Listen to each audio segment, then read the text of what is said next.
ඇයි ඔයාලා ඉගෙන ගන්න ඕන? දැන් ඔයාලා පන්තියට ආවනේ. ඇයිද පන්තියට ආවේ? ඉගෙන ගන්න. ඉස්කෝලේ යන්නේ ඇයි?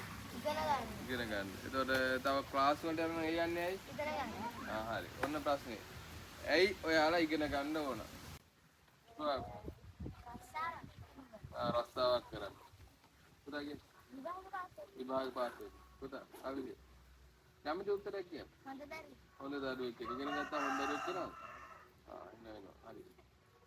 ඉංග්‍රීසි කියන්න. හොඳ තැනකට යන්න. මොන වගේ තැනකටද? මොන වගේ හොඳ ජොබ් එකක්. දැන් ඉතින් හොඳ රස්සාවක් කරා. හරි. විහෙන්ගි. ඇයි ඔයා ඉගෙන ගන්න? විභාග පාස් වෙන හොඳ රස්සාවක්. හරි. මෙන්න මේක ඉගෙන ගත්තාම ඔයාලට වෙන්නේ. දැන් ඔයාලගේ උත්තර ඔක්කොම හරි. ජොබ් එකක් කරන්න පුළුවන් කිව්වා, හොඳ තැනකට යන්න පුළුවන් කිව්වා. ඒ ඔක්කොම මොනවද? හරි උත්තර. ඒ වුණාට ඒවට ඉගෙන ගන්න එපා. ඉගෙන ගන්න එකේ මොකක්ද දන්නද වෙන්නේ? ඉගෙන ගන්න එකෙන් ජීවිතේ අපිට එක එක දේවල් හම්බ වෙනවනේ, එක එක ප්‍රශ්න එනවා, එක එක දේවල් එනවනේ. ඒ දේවල් දිහා බලන විදිය වෙනස් වෙනවා ඉගෙන ගන්න එකේ. අනිත් එක තමයි අපි කරන දේවල් වල වේගය වැඩි වෙනවා. උදාහරණයක් කියන්න උදාහරණයක්. නෑ මම කියන උදාහරණයක්.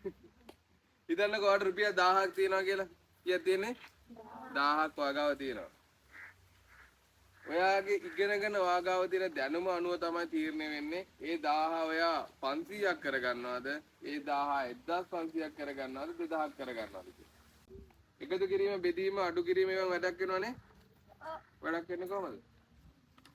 කඩේ මුදලාලි වැරදියට විතර දුන්නොත් මොකද වෙන්නේ? අන්න එකතු කිරීම, අඩු කිරීම ඔයා දන්න හන්දා අන්න මොකද වෙන්නේ? මුදලාලටත් කියලා දෙන්න පුළුවන්. ඒක ඉගෙන ගන්න ජොබ් එකක් වෙනින් විතරයිද? නෑ. ඔයා ඉගෙන ගන්නකොට තමයි ජීවිතේ කාරණා ලස්සන කරගන්න පුළුවන් වෙන්නේ. ඉගෙන ගන්න වැඩ, එතකොට ඉස්කෝලේ වැඩ ලස්සන කරනකොට ඔන්න කවද ලස්සන වෙන්නේ? ඔයාව සහ ඔයාගේ ජීවිතේ ලස්සන වෙනවා. එහෙනම් අදින ඉගෙන ගන්න ඕන මොනවටද? ජොබ් එකක් වෙනින් ඉගෙන ගන්න එපා. ඒ ඉගෙන ගන්න දේවල් වලින් ඔයාගේ ජීවිතේට වැඩක් වෙනවා. හරිනේ? දැන් මෙතන හොල්මන් මන්දිරයක් කරන්න යනවලු. හොල්මන් මන්දිරේට මොකද්ද මම බජට් එක හැදුවද කියලා. දැන් මොකද කරන්න පුළුවන්? ඔයාලට කලින් තීන්දුව වලට යන වියදම්. එතකොට ඉටිකොල් වලට යන වියදම්. මේ මොකද කරන්න? ලිස්ට් එක හදලා ප්ලෑන් කරන්න පුළුවන් කොහොමද වැඩේ කරන්න කියලා. ඒකට මොකද මොනවද ඕන වෙන්නේ? ගණන් කියන දැනුම ඕන වෙනවානේ. ඒ දැනුම තිබ්බම මොකද වෙන්නේ? ලස්සනට වැඩේ කරන්න පුළුවන්.